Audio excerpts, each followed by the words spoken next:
Hey gang, it's a beautiful summer day today. No wind, calm, and we are back at Bohemian National Cemetery. I was actually across the street doing an episode at St. Luke's. They call it St. Lucas, St. Luke's. And like a magnet, I had to come over here. I had to pay respects to Wilhelm Novotny. And in between the jets, we've got two flight paths going on. We've got jets, so I'm going to take you along with. We're going to look at some pictures, but I'm going to be doing probably some jump cutting because nobody needs to hear this racket. It's so hard to find a cemetery where you just get complete peace and quiet. I'll let you know when it happens, but let's take a walk and try to avoid the jets. Now, I just noticed here as I'm about to walk the sign of death, and when I first glanced at this, I thought this was some refuse, but that's a red-tailed hawk. Look at that. Just a beak, feathers, and some claws. The coyotes made short work of him. The circle of life, my friends, the circle of life. Let's go this way.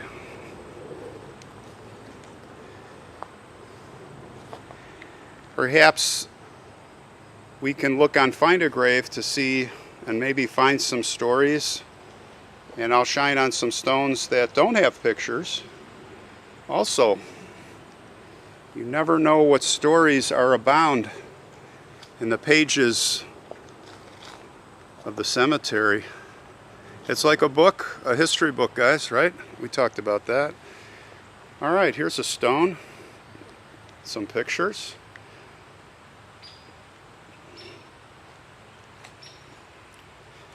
The old porcelains. We've got to love the porcelain pictures.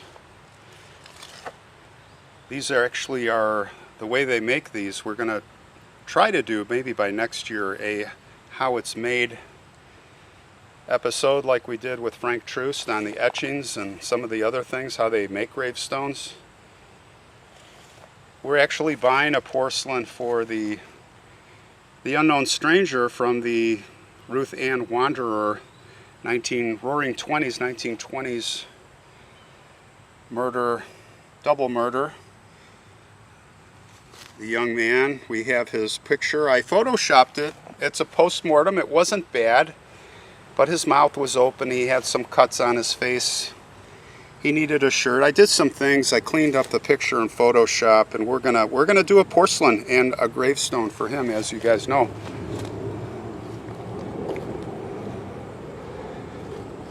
Here comes a jet.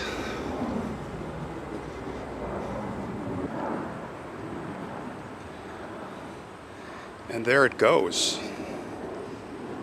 Silence for maybe a minute or two. This is what I'm going to do. I'm just going to keep dissolving scene to scene here. But we are on the continuous walk. I'm guessing this is a child. I did not, unfortunately, bring my flashlight, but we'll do the best we can. Didn't bring my spray water bottle. We don't do rubbings.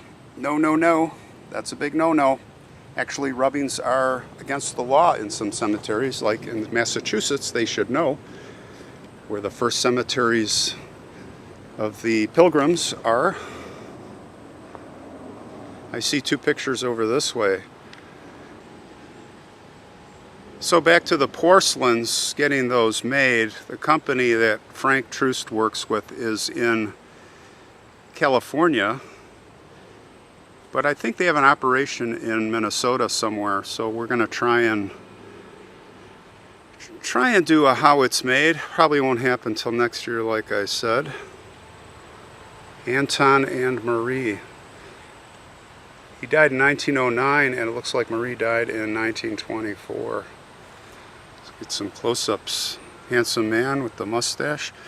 A lot of Eastland victims intermingled here. We are not that far away from the Eastland disaster location. Not the location of where the wreck happened, of course. The location where many, many Czech people are buried, and others, Polish, but mostly the Czech. It was a lot of Czech. They were from Cicero, Illinois on the Eastland. Western Electric was there. They all worked there. And they went on that big outing. I think they were going to Michigan City from Chicago, docked at the river. Well, you guys know the story. We did an episode on it.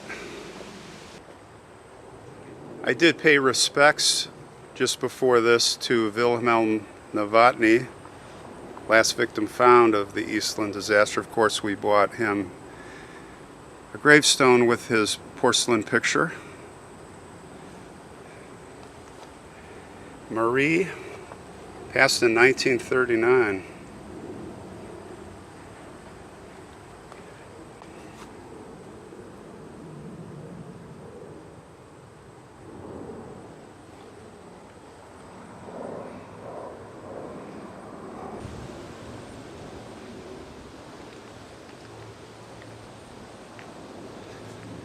Looks like another husband and wife here. You always look at the death date to see how close they are. Not in this case, but many times we talked about where husband dies, wife dies within the year, vice versa.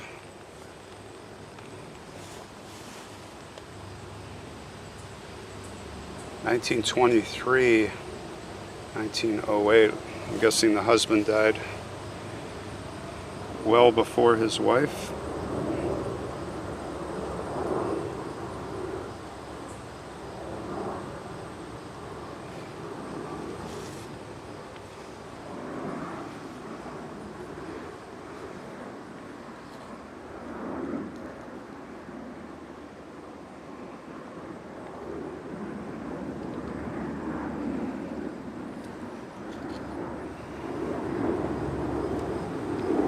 Helen passed in 1956.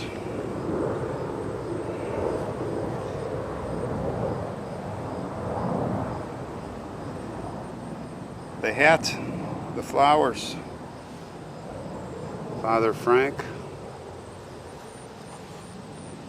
Boy, these pictures really hold up well, don't they? Quite amazing. There are a lot of pictures, just about everywhere you look. Of course, it's a Czech Eastern Bloc, Polish tradition to have the pictures. Also Albania and some of, a lot of those Eastern countries. And of course the Italians back in the late 1800s, early 1900s. Oh, look. I'll flip that up for you. We'll flip that upside down so you can see it.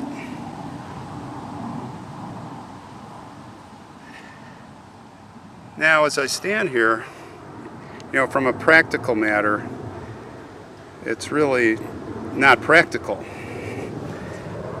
'Cause you have to stand on your head to see her picture.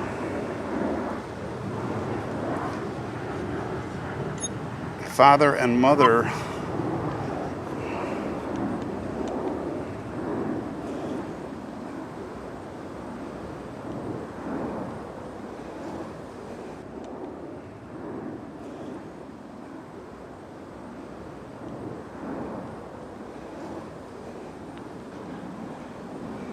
Yeah, they should have put that the other way around, I think. Now here have to be some immigrants, right?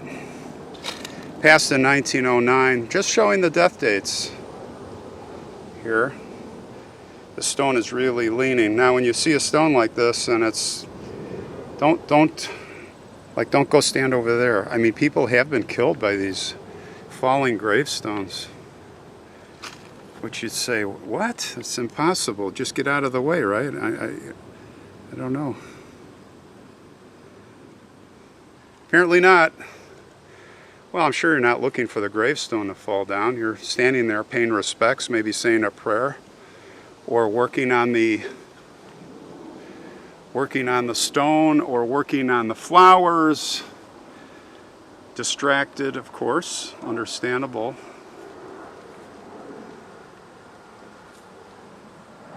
Well, there's so many jets coming through, I'm just going to have to muddle through. I can't really keep cutting. It's just going to break the flow.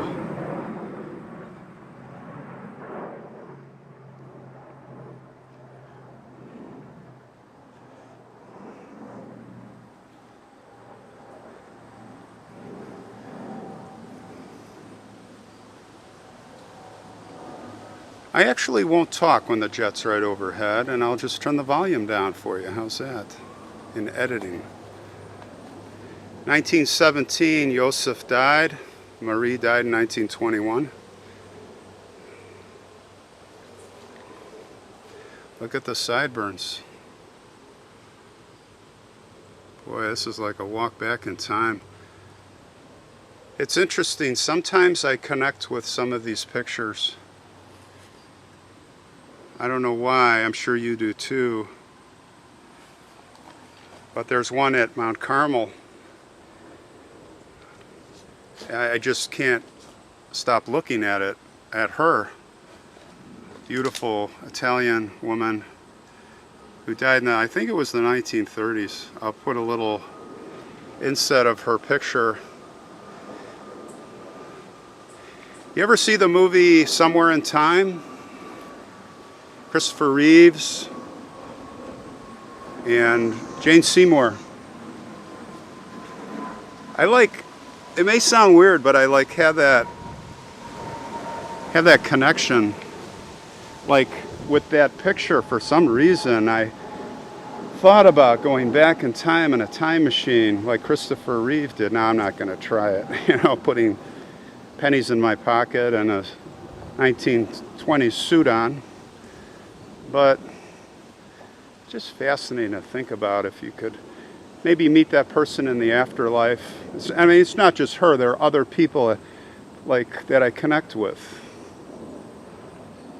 And you start to think about it and you wonder, why do I have a connection with this person? Did I know them from the past? It brings up reincarnation. I know a lot of you don't believe in that. I happen to believe in it. So I respect your beliefs. Please respect mine. I don't want to hear from people with the Bible and all that. We get a lot of that, and I leave it up. I think it's fine. But when you start preaching and telling me that I'm wrong and I'm not going to be saved and I'm going to be damned and all of that, that's what I don't like. But anyway, getting back to the subject, you ever feel you've met someone and you say, I know them, I've met them before.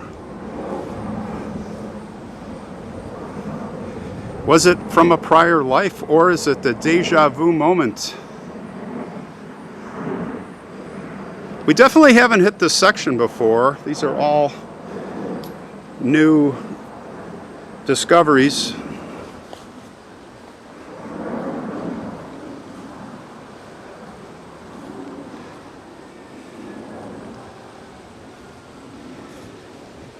It happens with me with some of these pictures. Not a lot, very, very few, but all of a sudden I will connect. People ask me, what is your favorite story and biggest connection?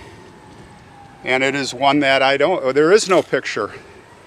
And that's the boy with the train that was buried next to the train tracks in South Dakota.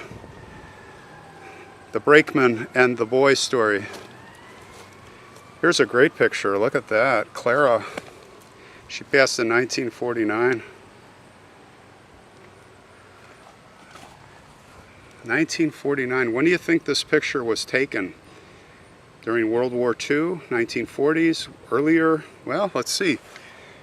1893. So that picture was taken probably in the 20s. I'm guessing right here she's in her 20s, maybe 30s. Now, people looked in these older pictures. If you think somebody looks like they're 60, they're actually 40. You ever notice that? Yeah. So that picture was taken well before her death.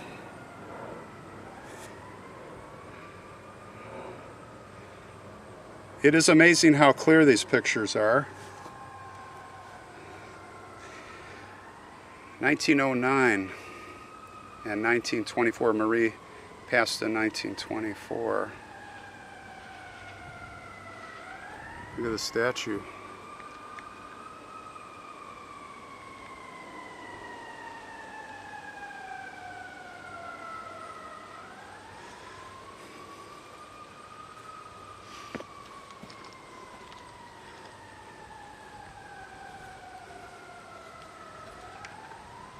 I do recognize that statue, World War I. We have visited that grave, I'm pretty sure. You know what? Let's go over there just in case. Because I see a picture. We may not have covered that one. I think we have, but on the way, look at the hat that Marie has on. Look at that.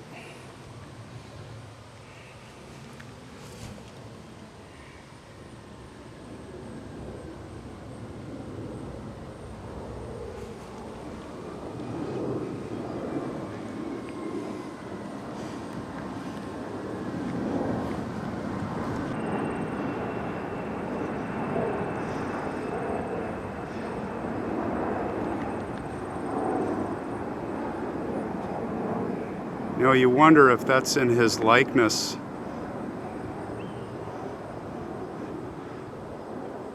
That is a hollow, ghostly face. Well, the reason it's hollow and ghostly is because, you know, it's melted away, a lot of it. Joseph here, he was born in 1896, and it looks like he died in France. October 12th, 1918.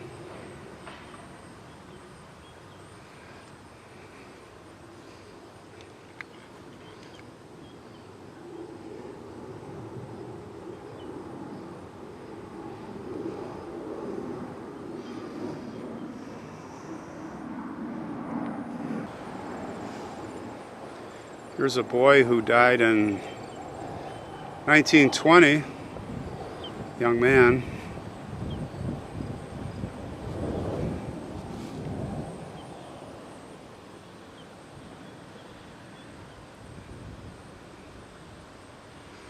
Very serious look. People didn't smile back then in the pictures. They say why? Well, the older pictures, the tintypes, daguerreotypes before that, you had to hold still for 30 seconds, sometimes 5 minutes or more. Let's try and hold a smile that long. That's why they didn't smile. It was also considered disrespectful.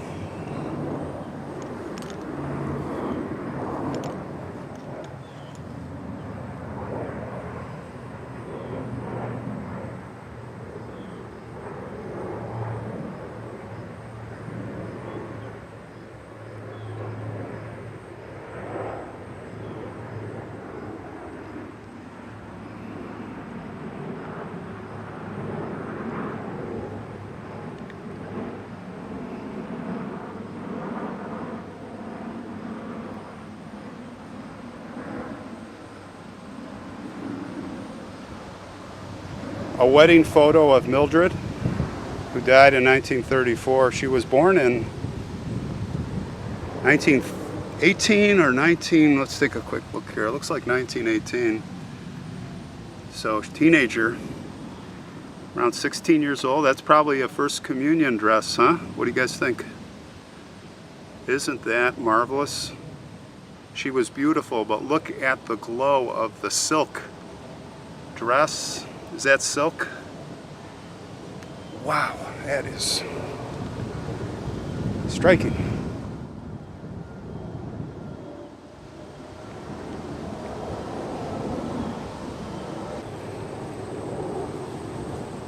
Some really good pictures on this monument.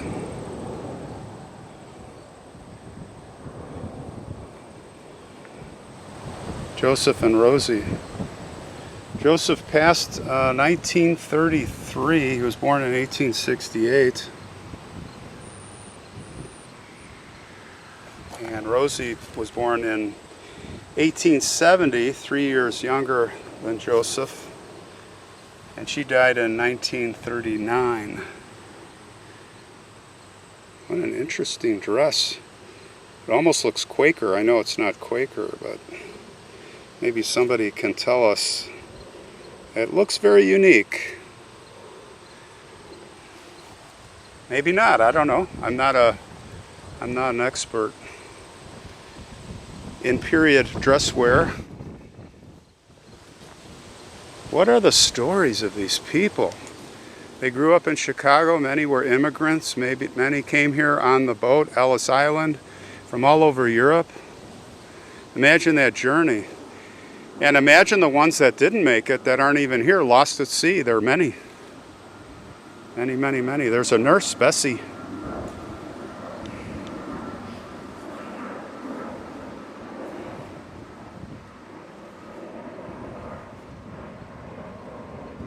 She only lived to be 22 years old. Died in 1922. This looks like a new inscription and maybe a newer porcelain for her, but this definitely was carved in, blasted in recently. Veronica passed in 1946. This was probably an earlier picture of her because she was born in 1863. And then the head of the household, Frank, 1865 to 1921.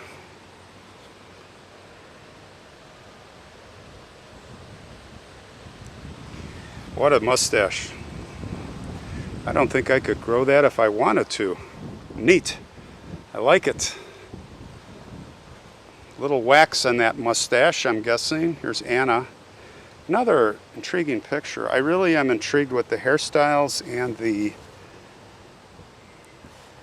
clothing, the dress, 1862 to 1929, and then Joseph, 1862 to 1921. This is a retouched photo, which was common back then. Almost looks a little cartoony.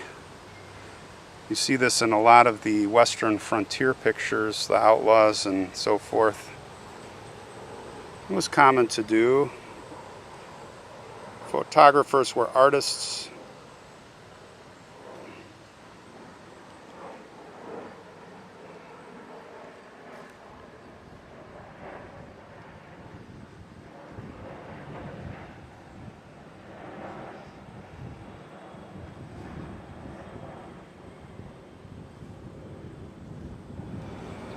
Endless.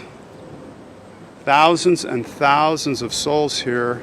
Well, the souls aren't here, but the mortal remains are. When I say rest in peace, you know, I'm talking about not their souls. I'm talking about their mortal remains, because we see so much the vandalism and the desecration.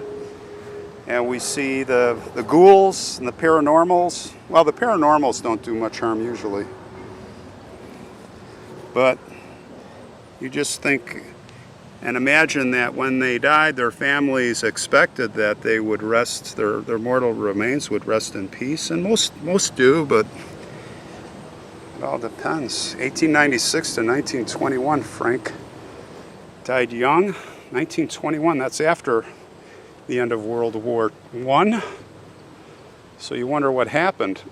You know, going back to Frank Kopecky, that's a find-a-grave one, because he didn't die in the war. Maybe probably a tragic accident, you know, at that age, 25 years old-ish. We don't know the exact dates. Perhaps he's on find-a-grave.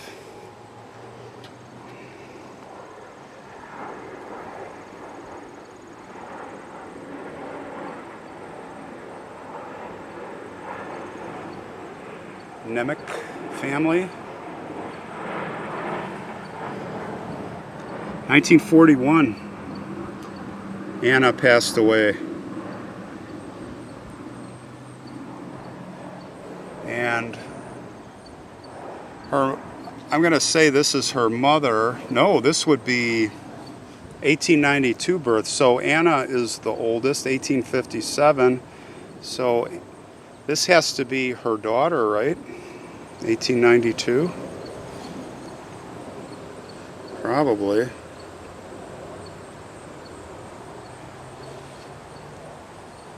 Yeah. Interesting picture here of Marie. Passed in 1921. Doesn't say.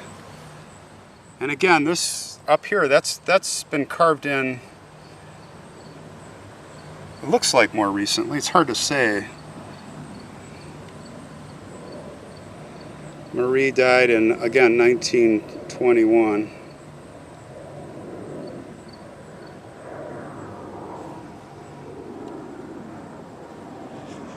Now here's a whole bunch more over here.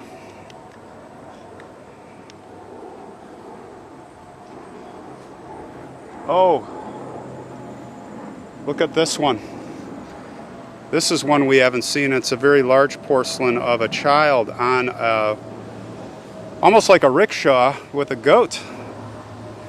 Look at that. Now here's a find.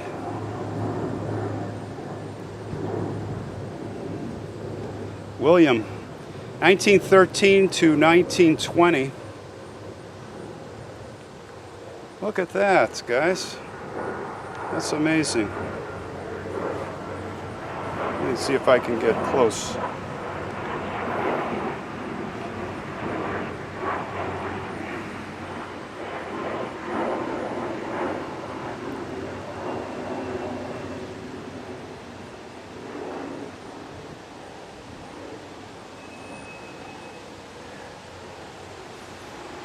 That's an amazing picture.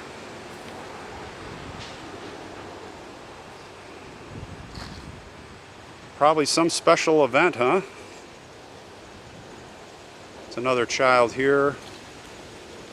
Two children flanking this very large stone on each side. Francis, 1919 to 1925. You can see the months. I haven't memorized what that stands for. Someday I will, but you can figure it out. It's around 6 years old, maybe 5. Probably a disease. 1925, definitely before penicillin. Now what's interesting is different last name here.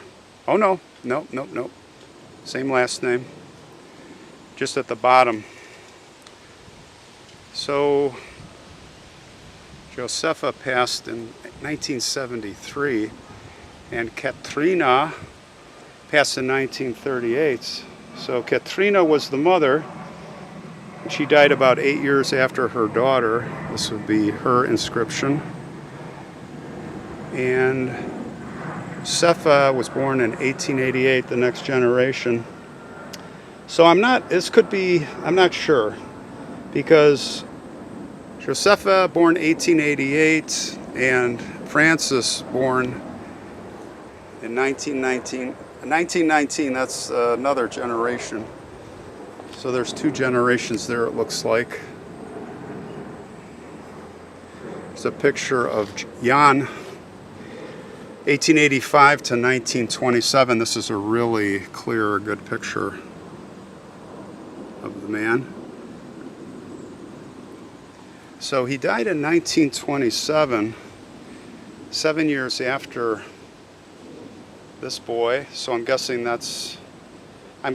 these are their kids, right? That generation. Yeah. So brother and sister. Now again, let me go back. She died 1925 and he died so 5 years before. So it wasn't an accident, it was probably the diseases of the time.